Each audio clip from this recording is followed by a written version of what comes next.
Evangelho, domingo da quinta semana do tempo pascal, o Senhor esteja convosco, Ele está no meio de nós. Proclamação do Evangelho de Jesus Cristo segundo São João. Glória a vós, Senhor. Naquele tempo, disse Jesus a seus discípulos: Não se perturbe o vosso coração.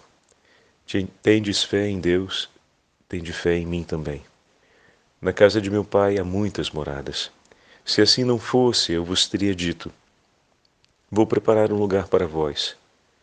E quando eu tiver ido preparar-vos um lugar, voltarei e vos levarei comigo, a fim de que onde eu estiver, estejais também vós.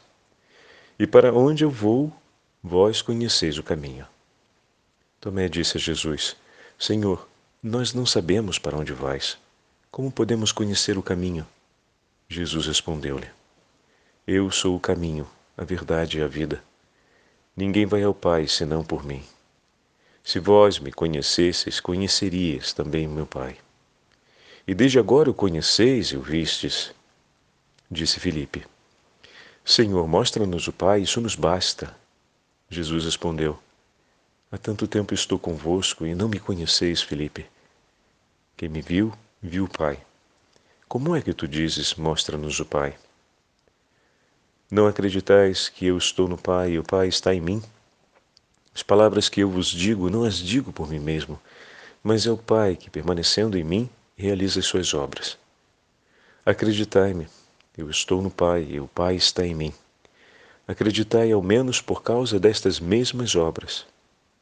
Em verdade vos digo, quem acredita em mim, fará as obras que eu faço, e fará ainda maiores do que estas, pois eu vou para o Pai. Palavra da salvação. Glória a vós, Senhor. Domingo da quinta semana do tempo pascal, em nome do Pai, do Filho e do Espírito Santo. Amém. Queridos irmãos e irmãs, a Santa Liturgia nos entrega hoje toda a primeira parte do discurso de Nosso Senhor feito aos apóstolos no 14º capítulo de São João. Praticamente durante essa semana que passou, e o primeiro dia nessa nova semana, hoje, nós ouvimos ao menos 2 vezes o inteiro trecho, não, 3 vezes, porque praticamente a leitura do dia da festa de São Filipe e São Tiago foi o primeiro dia em que ouvimos a parte central do texto de hoje. Depois, na sexta e no sábado, retomamos o mesmo texto em 2 trechos e hoje o ouvimos novamente na abertura dessa quinta semana do tempo pascal. E o Evangelho de hoje vem acompanhado com as leituras do livro dos Atos dos Apóstolos e da primeira carta de São Pedro, além do Salmo 33, que tem uma particularidade aqui que nós já vamos falar sobre ele. Na primeira leitura de hoje, nós estamos diante da vocação dos diáconos. Naqueles dias, aumentando o número dos discípulos vindos do mundo grego, helenistas, começaram a murmurar contra os hebreus, porque o serviço diário não se fazia caso de suas viúvas. E aqui, a partir desse protesto, os 12 declaram que não convém que deixem a pregação da palavra de Deus para servirem às mesas. E então, guiados pelo Espírito Santo, eles vão eleger 7 homens, cheios do Espírito Santo e sabedoria, que gozam de boa reputação, para cumprir esse cargo. Que cargo? O exercício, o cuidado da caridade, aplicar-se para que a prática do Evangelho aconteça na partilha dos bens, mas sobretudo no olhar misericordioso pelos mais necessitados. A missão do diácono é colocar a misericórdia ao centro e levar todos aqueles que vivem uma necessidade real e todos aqueles que partilham seus bens para auxiliar aqueles que estão em uma necessidade real a terem a misericórdia ao centro de suas vidas. Estão percebendo? A misericórdia como ponto central, a coluna central do discernimento para os necessitados compreenderem não apenas a sua necessidade, mas o socorro de Deus, e para que aqueles que oferecem do que receberam de Deus a esses necessitados, para terem a justa medida no seu olhar em relação àqueles irmãos mais pobres, aqueles irmãos que estão passando por um tempo de sofrimento. A misericórdia deve estar ao centro na vida daquele que sofre e na vida daquele que coloca a sua própria vida à disposição dos que sofrem. Do contrário, a gente se perde no caminho. O Evangelho acontece quando a caridade é realizada sobre essa coluna central, essa coluna espinhal, que é a misericórdia. Ela é a coluna vertebral que mantém de pé o corpo. E os diáconos são aqueles que vêm para zelar por isso, a fim de que aconteça, sem que haja dispersão. Então a presença dos diáconos assegura a pregação da palavra de Deus, ou seja, são aqueles que vão defender o que é ensinado, por quê? Porque praticam o que ouviram e colocam em ato na vida o que foi anunciado.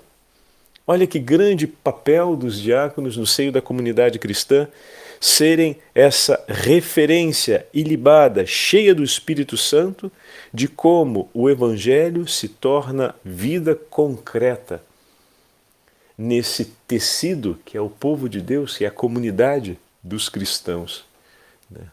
Poderíamos dizer que são como os nervos que fazem o músculo se mover e na proporção de força justa, que é a proporção do fluxo elétrico da misericórdia. E não é sem razão que o refrão do salmo que nos acompanha é: esperamos, Senhor, na vossa misericórdia. Clamamos por ti, os justos clamam ao Senhor, os corações retos louvam ao Senhor. Louvai ao Senhor com a cítara, cantai salmos ao som da harpa, porque a palavra do Senhor ela é reta. E ela permanece sendo anunciada. E a caridade permanece sendo vivida. Olha que paralelo importantíssimo. A partir do momento em que a caridade é defendida, cuidada e mantida pelos diáconos, a palavra de Deus voa, corre, percorre os lugares. Então, o exercício da caridade feito por eles dá credibilidade ao anúncio, mas ao mesmo tempo transforma o anúncio em vida, ou melhor, leva aqueles que ouvem a dar vida ao anúncio recebido, ao mesmo tempo que permite que esse anúncio aconteça. Mas a manutenção dessa caridade em ato acontece exatamente porque a palavra de Deus continua sendo pregada. E se saltamos em um paralelo maior, o Senhor hoje no Evangelho disse: quem crê em mim fará obras que faço e fará até maiores do que elas. E olhem onde São Pedro e São Paulo chegaram anunciando o Evangelho. Para que o Evangelho pudesse ser anunciado aos confins do mundo pagão e até o extremo do império em Roma, foi preciso que os diáconos se lançassem ao cuidado no seio da comunidade cristã, a prática, a atuação da palavra que foi anunciada. O coração dos diáconos é o coração onde, por primeiro, olha que coisa linda, a palavra de Deus encontra lugar e transforma. Então, a palavra de Deus ela é lançada sobre o coração desses homens que, cheios do Espírito Santo, são transformados por essa palavra e se tornam os operadores, os guardiãos da caridade, da misericórdia.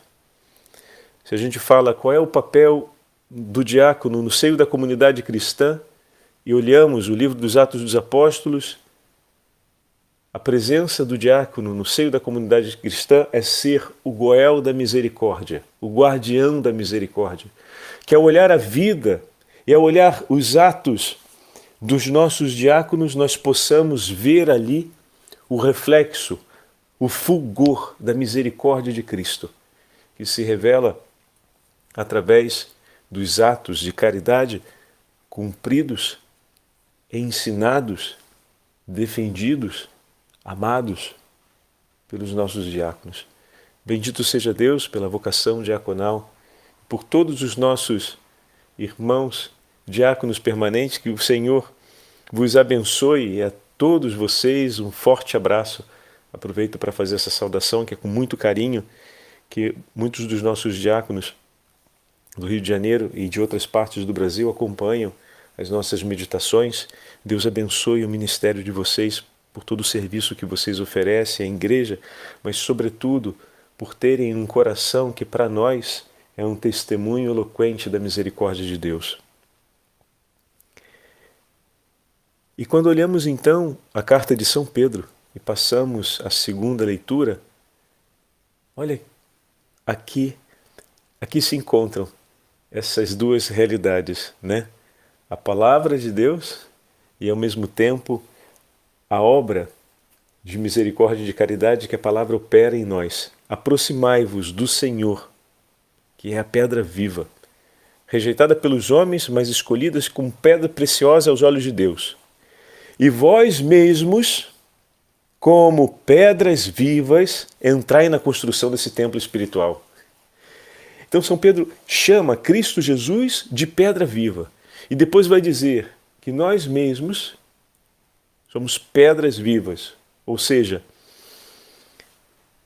por obra do Espírito Santo, e se recordamos aqui a identidade do nosso batismo, fomos de fato associados a Cristo e recebemos a vida que vem do Senhor. A palavra anunciada, o Espírito Santo infundido sobre nós, nos leva a vivermos Cristo. A missão daquele que anuncia a palavra, a missão daquele que é o guardião, o goel da misericórdia, que nos ensina a viver a misericórdia no seio da comunidade e nos leva a sermos em Cristo pedra viva. Como cada vocação participa da edificação dessa total comunhão entre Cristo e seus discípulos e a edificação desse edifício santo que é a Igreja do Senhor. E nos leva a sermos um sacrifício espiritual agradável a Deus por Jesus Cristo. Fantástico, fantástico. Bendito seja Deus. Aqui poderemos pegar então a palavra que ontem falávamos, de São Francisco de Assis. Acabou que o padre citou, mas não leu. Então vamos tomar esse texto de São Francisco de Assis, que, falando na admoestação aos frades, toma como ponto central, mostra-nos o Pai. Então, como nós conhecemos e somos unidos a Cristo? Essa obra de amor vem através do testemunho da misericórdia e vem através do anúncio da palavra. Vamos olhar então um pouco. O Senhor Jesus, como eu falei para vocês, só para voltar um instante, São Francisco de Assis, quando escreve, os seus escritos são sempre os textos bíblicos narrados dentro de um movimento orante. Então a gente vê como é que, de fato, a palavra de Deus, por conta da grande e profunda meditação de São Francisco, ela estava impressa na sua alma. E o seu modo de escrever é muito forte. Então, em alguns momentos vocês vão ter a impressão de que eu estou lendo a Sagrada Escritura. Mas é assim que Francisco escreve, é assim que Santa Clara também irá escrever as suas admoestações, as suas instruções às irmãs clarissas. Então é uma particularidade de um homem que vivia a meditação da palavra de Deus, ou seja, a Lexio Divina, de uma forma intensa e significativa. E como isso é importante? Porque estamos diante de uma ordem mendicante. Então, boa parte da vida dele, ele passa caminhando, pedindo esmolas, ou seja, em relação direta com as pessoas e em uma relação não sempre simpática, né? O pedinte, muitas vezes, não é uma figura simpática no nosso cotidiano, porque ele aparece, às vezes, nas horas que uma pessoa pode julgar mais inoportuna para isso, né? Então existe socialmente uma certa rejeição, o que leva a pesar sobre o pedinte, né, um certo tom de desprezo e de desgosto em alguns momentos. Isso para dizer que, ao mesmo tempo que eles viviam a pobreza, essa forma de viver a pobreza levava sobre eles ou agravava sobre eles também uma possível hostilidade dos homens, o que fazia com que o vigor da caridade e da sensibilidade por Deus, como ontem falávamos de São Domingos Sávio, aquela sensibilidade do Pai que ensina ele a dizer: se você vira as costas, como poderá ajudá-lo, né? Aquela sensibilidade de oferecer ao outro Cristo. Eu peço a esmola, mas ao mesmo tempo tenho o dever de oferecer Cristo. Isso supõe uma vida interior extremamente robusta, forjada ali sobre o fogo da contemplação, sobre o fogo da oração, do recolhimento pessoal. Por isso, atenção, caríssimos irmãos e irmãs, sobretudo nossos irmãos na vida religiosa, a meninada que está se preparando para a consagração ao sacerdócio, os nossos irmãos que são sacerdotes, mas também todo o povo de Deus que se lança na pastoral e que às vezes coloca o ponto da ação pastoral como sendo o ponto mais forte, mais crucial do agir como membro da igreja. Atenção, porque nada se mantém na ação pastoral sem um profundo vínculo de intimidade e de oração contemplativa. Não se mantém. É dali que vem a força, o entusiasmo, mas, sobretudo, o conteúdo de vida a ser transmitido na pastoral. A pastoral não é um movimento para a gente criar as estratégias de superar esse déficit entre a oferta e o acolhimento, a expectativa e o que realmente recebemos. Para a gente ter um êxito sempre positivo, de receber mais do que aquilo que esperávamos, ou então de conseguirmos superar mais problemas do que poderíamos imaginar no início. Não. O sucesso da pastoral acontece no oferecer Cristo.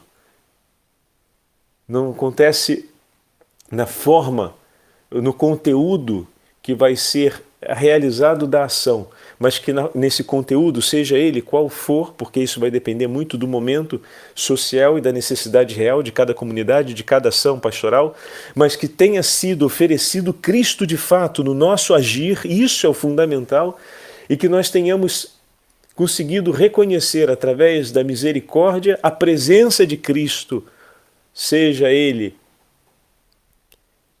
em sofrimento crucificado no nosso irmão, seja ele desprezado, ou seja ele na beleza da comunhão com o próximo, e ali cantamos o seu louvor. Então o sucesso da pastoral acontece quando, no agir, seja qual for, segundo a modelagem e a necessidade real daquele momento social que estejamos vivendo, nós consigamos, como agente de pastoral, oferecer e entregar Cristo em toda a sua beleza, acontecendo na nossa vida e em favor do nosso irmão. E saibamos, com os olhos iluminados pelo Espírito Santo, ver Cristo presente no outro. Não podemos esquecer os discípulos de Emaús, né? Na hospitalidade que eles reconhecem, no exercício da caridade eles reconhecem a presença de Cristo, porque o Senhor mesmo prometeu que Ele está presente. No mais pobre, no mais necessitado, naquele, como escreve no Evangelho de São Mateus, que está abandonado, que está com fome, que está com sede, que está doente, que está encarcerado, que é peregrino, que não tem um teto. Então, aquele que está ali, a quem a igreja se destina em ato de amor na pastoral, então saber ver com os olhos do Espírito Santo Cristo, reconhecer e se alegrar por estar com Ele e ao mesmo tempo oferecer Cristo. Esse é o ponto-chave. Se a pastoral não alcança esse objetivo, a gente está fora da tradição franciscana e fora de todas as outras tradições, já que a gente está falando de São Francisco, né? De todas as outras tradições das famílias religiosas, porque nenhuma família religiosa viveu a ação pastoral sem ter esse elemento como elemento central. O que aconteceu foi que nesses últimos 50 anos houve uma distorção tão grande que a pastoral parece valer por si mesma. Em algumas situações até a espiritualidade ou essa centralidade né, da vida contemplativa é tratada como alienação e distanciamento do carisma. Atenção, alto lá. Não existe um carisma por si. Nós somos pedras vivas, unidas à pedra angular e viva. Sem ele, somos apenas mais um tijolo sem valor algum. Então, sem Cristo, o homem não é nada. Não tem uma edificação possível de ser feita no edifício espiritual da igreja que não seja a partir dessa similitude. Então, a pedra viva que compõe um edifício vivo, ela foi vivificada na pedra angular. Então, sem esse vínculo com a pedra angular, o edifício não se mantém, um edifício espiritual que suporta a tudo que possa vir contra ele, porque trata-se da igreja e as portas do inferno não vão prevalecer. Então é importantíssimo ter isso. Me permitam esse grande parêntese no Evangelho de hoje, porque temos essa ocasião de crescer nessa percepção espiritual. Então, voltando, obrigado, São Francisco de Assis, por nos dar tão grande luz espiritual na leitura do seu texto. O Senhor Jesus diz aos seus discípulos: eu sou o caminho, a verdade e a vida. Ninguém vai ao Pai senão por mim. Se me conhecesses, conhecereis também o meu Pai. Mas desde agora já o conheceis e já o vistes. Disse então Filipe ao Senhor: Senhor, mostra-nos o Pai, e isso nos basta. E Jesus então disse a Filipe: há tanto tempo que estou convosco e não me conheceis, Filipe. Quem me vê, vê o Pai. O Pai habita numa luz inacessível. Deus é Espírito e nunca ninguém viu a Deus, uma vez que Deus é Espírito, como escreve na primeira carta de São Paulo a Timóteo, e também João, no capítulo 4, e no primeiro capítulo do seu Evangelho. Só se pode ver pelo Espírito, pois é o Espírito quem dá a vida. A carne não serve de nada. O mesmo se passa com o Filho. Sendo igual ao Pai, só pode ser visto através do Pai e através do Espírito. Homens, até quando desprezareis a minha glória, diz o salmista? Por que não reconhecemos a verdade, queridos irmãos? Por que não acreditamos no Filho de Deus e resistimos às suas palavras e ao testemunho do seu amor? Olhai, olhai todos os dias. Ele se humilha. Olhai-o, contemplai-o sobre a cruz, ele se oferece por nós exatamente como na hora em que, deixando o palácio real, encarnou no seio da Virgem Maria. A cada dia, meus irmãos, é Ele próprio que vem a nós na mais humilde aparência. A cada dia, Ele vem do seio do Pai e desce sobre o altar, coloca-se entre as mãos do sacerdote e se oferece por nós na Santa Eucaristia, Ele mesmo presente na oferta sagrada. É tal como outrora se apresentava aos santos apóstolos numa carne bem real. Assim se mostra aos nossos olhos, agora no pão consagrado por nós, para estar conosco, para sermos um. Quando olhavam para ele com os seus olhos carnais, os apóstolos apenas viam a sua carne, mas contemplando com os olhos do Espírito, após receberem o Espírito Santo em Pentecostes, acreditavam que ele era Deus. Saibamos também nós, quando vemos o pão e o vinho com os nossos olhos de carne, ver e acreditar firmemente que o Senhor está entre nós, que aí estão, reais e vivos, o corpo e o sangue santíssimo de nosso Senhor.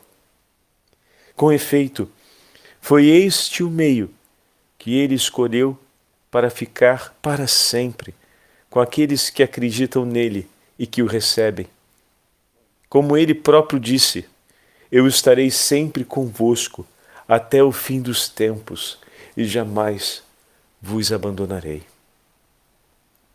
Belíssimas palavras de São Francisco de Assis. A elas podemos somar as palavras de São Máximo de Turim, que fala sobre a ressurreição do Senhor, e durante esse tempo pascal, a cada domingo, temos a graça de cantá-la com maior intensidade. A ressurreição de Cristo é a vida para os mortos, perdão para os pecadores, a glória para os santos. Por isso, o santo profeta convida todas as criaturas para a festa da ressurreição de Cristo, exultando e se alegrando nesse dia que o Senhor fez para nós. Vê, meus irmãos, aqui começa tudo. A cada domingo nós temos a possibilidade de viver esse grande momento de contemplação, de voltar à intimidade intensa com o Senhor. Que o domingo não seja o dia para descansar pura e simplesmente da faina de uma inteira semana de trabalho, mas seja o grande dia do nosso recolhimento com o Senhor. Mas que durante a semana, a cada dia, meditando a palavra de Deus e na oração pessoal, a gente possa desejar intensamente esse momento, esse encontro, essa intimidade, porque dela nasce todos os bens, dela provém todos os bens necessários para vivermos a nossa semana com uma esperança renovada e viva. O Evangelho de hoje nos dá a certeza. Ele renova a fé e a esperança da Igreja no seu caminhar no tempo. Esperamos o Senhor que prometeu e vivemos a alegria dessa promessa. Por isso, todo o agir apostólico e pastoral da Igreja nasce dessa grande experiência contemplativa e de intimidade com a promessa do Senhor que declarou que estará no meio de nós e que voltará porque quer que estejamos com Ele na eternidade. Bendito seja o nome do Senhor. O Senhor esteja convosco, Ele está no meio de nós. Pela intercessão de São Francisco de Assis, pela intercessão de todos os santos e santas da família franciscana, pela intercessão de São Máximo de Turim, pela intercessão da Beatíssima Virgem Maria, Rainha de todos os santos, abençoe-vos o Deus Todo-Poderoso, Pai, Filho e Espírito Santo. Amém. Nossa Senhora Augustíssima Rainha dos Anjos, rogai por nós. São Miguel Arcanjo, rogai por nós.